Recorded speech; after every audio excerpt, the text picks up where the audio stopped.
জানেন আপনি যখন মারা যাবেন মুনকার নকির আসার আগে আরেকটা ফেরেশতা কবরে আসবে, যার নাম রুমন।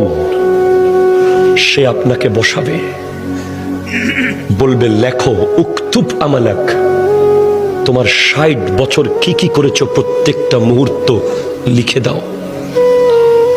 ৭০ বছর যা যা করেছো সব লিখে দাও। ৯০ বছর যা যা করেছো সব লিখে দাও।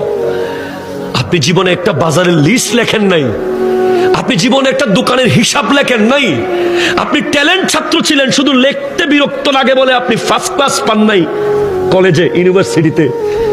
আপনাকে ৬০ বছরের লেখা লিখতে হবে। প্রশ্ন করবেন, এই ফেরেশতা কালি কোথায় পাবো এত? বলবে মুখের থুতুকে কালি বানাও। কলম কোথায় পাবো? হাতের আঙ্গুলকে কলম বানাও। কাগজ কোথায় পাবো? গায়ের কাফনকে কাগজ বানাও। লিখে দিতে হবে। নামাজ পড়েছেন, কলম চলবে দ্রুত। রোজা রেখেছেন, কলম স্পিডে চলবে।